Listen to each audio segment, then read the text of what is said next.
नमस्कार, महत्वपूर्ण न्यूज में आप सभी लोगों का स्वागत है। अगर अभी तक आपने हमारे चैनल को सब्सक्राइब नहीं किया है तो जरूर करें और हमारे बेल आइकन को दबाएं, जिससे सारी अपडेट्स आपको सबसे पहले मिले। जाए हर कदम ऐसा चलो कि निशान बन जाए। यहाँ जिंदगी तो हर कोई काट लेता है, जिंदगी जियो इस कदर की मिसाल बन जाए।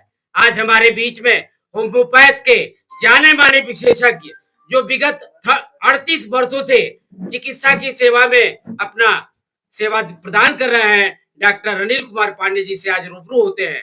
अभी कुछ ही देर पहले एक सम्मान पत्र के द्वारा आपको सम्मानित किया गया। समस्त सामाजिक संगठनों के लोग और यहाँ पर कुछ पत्रकार भाइयों ने आपको एक सम्मान पत्र वितरित किया। डॉक्टर साहब, आपका बहुत बहुत धन्यवाद जो इस तरह के पुनीत कार्यों में आप लगे रहते हैं। कुछ अपने बारे में एक परिचय प्रदान करें सर। जी, सबसे पहले मैं आप सब पत्रकार बंधुओं को आप सभी सादर निवेदन है कि मैं आप सब लोगों को, मेरे पास शब्द नहीं है कि मैं आपके लिए क्या कहूं, इसलिए निसंदेह मैं यह प्रयास कर रहा हूं कि आप लोग इस बात को समझें कि मैं स्वागत में कुछ भी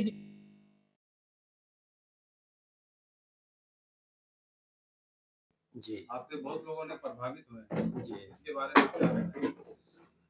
कोरोना संक्रमण में मुझे लगता है कि 800-900 पेशेंट लगभग मेरे पास आए और जनरली हमने उनको बहुत इजी वे में लिया और मैं आप लोगों को बता भी सकता हूं कि मैंने किन किन दवाओं का प्रयोग किया उनके ऊपर, जिससे आप जान करके आश्चर्यचकित होंगे कि कोरोना जैसे वायरस को इतनी आसानी से समाप्त किया जा सकता है। उसमें एक मेडिसिन जो थी वो जस्टिसिया एडाटोडा, जिसे आप हिंदी में आयुर्वेद की भाषा में यदि आप जानना चाहें तो उसे अड़ूषा कहते हैं। अड़ूषा का नाम आप सब लोगों ने जरूर सुना होगा। डॉक्टर साहब, लोग कोरोना के नाम से ही डर जाते थे। जी, आपने एक बात बताया कि एक आयुर्वेदिक दवा में उड़ीसिया कहते हैं, जी, नाम से डर जाते थे। कोरोना था क्या, जबकि बहुत लोग अभी बता नहीं पा रहे थे, है था क्या कोरोना, किस क्या सिम्टम थे उसके?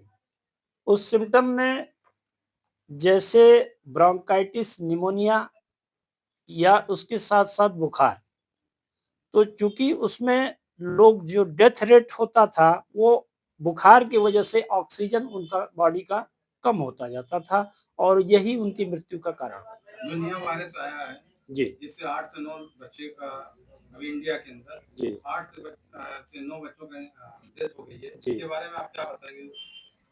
एक्चुअली क्या है, ये पैंडेमिक है, ऐसे ही आता रहता है। पहले के समय में भी जैसे प्लेग, कॉलरा वगैरह आते रहते थे, चेचक वगैरह आते रहते थे, तो ये निसंदेह इसी तरीके से ये पैंडेमिक आता रहेगा और धीरे धीरे हल्का होता चला जाएगा। आने वाले समय में ये सब सर, जो अभी नई बीमारी चल रहा है, लोगों को काफी ज्यादा मालूम नहीं, जी, जानकारी नहीं है, डर जी, है। जी। इसका होम्योपैथ में क्या इलाज है या एलोपैथ में क्या इलाज है? एलोपैथ के बारे में तो मैं कुछ नहीं कह सकता, ये तो आपको कोई एलोपैथ का ही चिकित्सक बता पाएगा, लेकिन मैं समझता हूँ कि होम्योपैथ में ऐसी कोई बीमारी नहीं जिसका इलाज न किया जा सके। नई जनरेशन जो है जी, ये होम्योपैथ पर भरोसा नहीं रखती है। जी, 90% कम से कम, जी, 10% होम्योपैथ पर रखते हैं। इसके जी। बारे में आप क्या कहना चाहते हैं? इसमें मैं तो सीधे-सीधे कहूँगा, क्योंकि मेरे विचार भी थोड़े क्रांतिकारी हैं, मैं कुछ ज़्यादा ही बोल जाऊँगा। इसमें गवर्नमेंट की भी भूमिका है, लोगों के अंदर ये बातें बताना, और हमारे चिकित्सक बंधु भी उसमें नाकाम, ये मैं मान सकता हूँ कि वो नाकाम है। अपनी कैपेसिटी को दिखाने में नाकाम।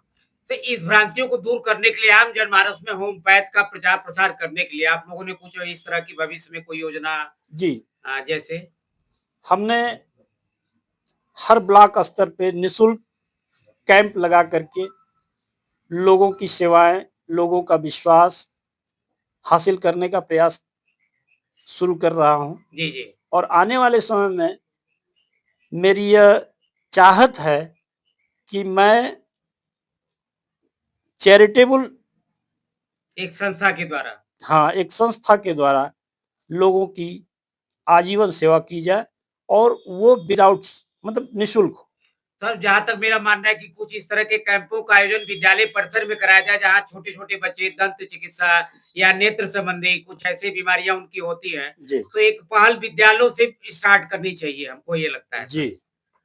तो इस दिशा में आप कब तक इस तरह का भावी योजना है सर? अब ये मार्च से शुरुआत होगी जी और जिसमें आप सब लोगों का सहयोग मुझे चाहिए। नौजवानों से आप क्या संदेश देना चाहेंगे? नौजवानों को ये संदेश देना चाहेंगे कि आप किसी भी तरह के पैंडेमिक से परेशान ना हो और होम्योपैथ से सर्वांगीण स्वास्थ्य का विकास किया जा सकता है। Thank you sir. बहुत बहुत धन्यवाद।